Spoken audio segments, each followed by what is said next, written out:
Hey everybody, Marguerite from the DIY Duo, and I'm coming at you with the most amazing spinach Parmesan dip there is. Let me go through what the ingredients are. You need to melt 2 tablespoons of butter with 2 tablespoons of oil. We'll get over to the stove to do that pretty quickly. And we need lots of chopped onion. This was 1 large onion. It turned out to be like 1 3/4, almost 2 cups of chopped onion. And I'm reading this off to make sure I don't miss anything. We've got garlic cloves, about 6, chopped up. And 2 tablespoons of flour are in here. It's going to be a thickening agent. We've got a 1/2 cup of chicken stock that I've already put in here, and a 1/2 cup of whipping cream that's already over here. We've got a 10-ounce package of spinach that I squeezed out all the water and just made sure that any water remaining drains into this pot. And we've got 1 cup of Parmesan cheese and a 1/4 cup right here of sour cream, and all we have to do is top it off at the end with a little bit of cayenne pepper. So I'm going to spin you around and I'm going to show you how easy it is to make this Parmesan spinach dip. Awesome. Okay, let's get started with our 2 tablespoons of olive oil. 1,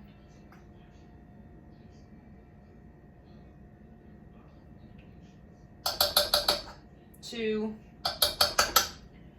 and let's get this butter in here and get it on a medium flame, and let's get this melted. All right, we are melted. So in goes the onions and the garlic. And we're going to stir this around until it gets good and wilted. And that could be anywhere from like 5 to 6 minutes, maybe even more. Depends really on how thin you sliced your onions. And I like to slice mine pretty thin. So I'm going to say this is going to take me about 6 minutes. I actually went about 10 minutes because I wanted them to get really kind of loosey-goosey here, which they did. But I made sure that they did not burn. Otherwise, you'd have to start all over again. Next step is to add the 2 tablespoons of flour. And kind of stir it around. Like I said, it's going to be the thickening agent a little bit. And this is I'm going to stir this for about 2 minutes. You need to be stirring constantly. Okay, see you in 2 minutes. Okay, it's been about 2 minutes. And next we want to add in the stock.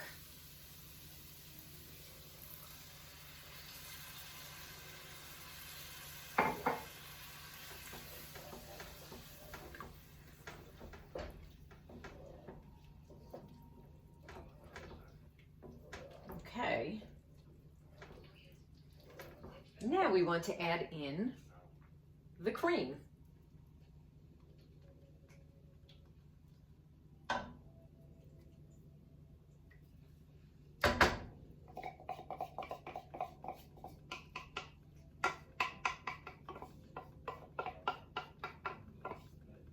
Once it comes to an official boil, we want to keep this going for about 2 minutes because it's really going to thicken up.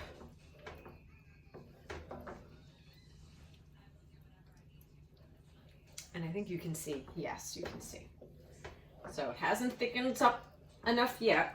Like I said, we need about 2 minutes. Now you can see that it's really thickened. I'm pretty sure you can see, but let me try and tilt it a little bit. And what we have to do now is actually take it off the heat. So I'm gonna move it to the next station over here. And do I need to reorient anything? Let's see.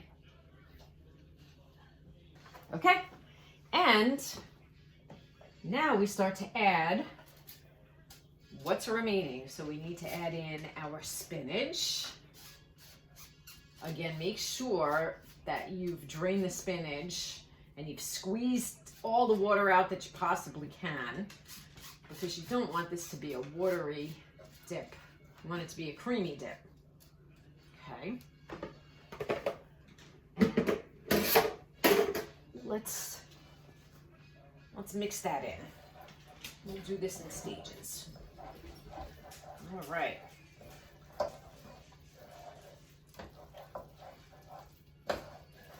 All right. Now,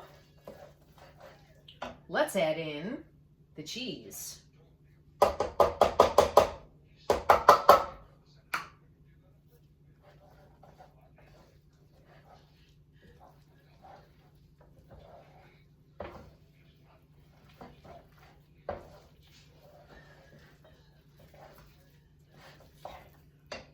And let's add in the sour cream. And you know what? I need, where is it? I need my small little spatula for this. Let's get my small little spatula. And let's get the sour cream loaded in here.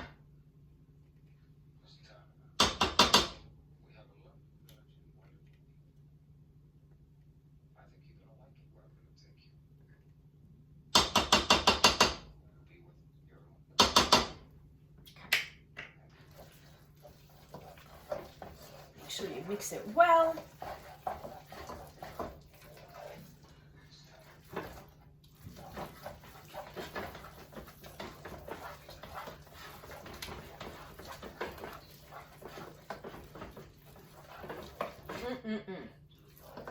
This smells fantastic. Okay.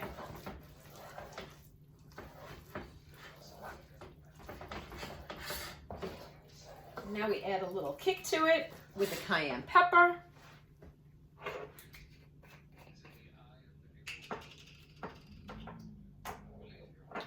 And it calls for a half a teaspoon, but I think I'm going to start with a quarter because this is heavy duty stuff. So we're going to start with a quarter, and we can always add more.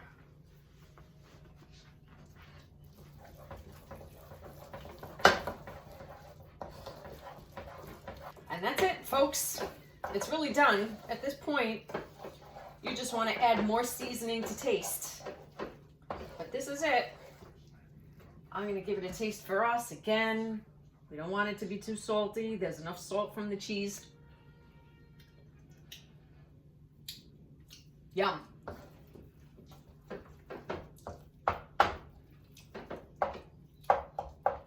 This works. I'm going to put it in a dish. I'm going to cover it up, put it in the refrigerator. It's for our get-together tomorrow. And all I will do is nuke it for like a minute or two to make it hot again. And that's it. I'll show you what it looks like tomorrow as well. You know what? I lied. Here is the finished product, because it's not going to look any different tomorrow than it does today. I just put it in a microwave safe bowl before putting it in the refrigerator. It is so good. I promise you, you will love this recipe, and it was so easy to make. So make it and let me know what you think.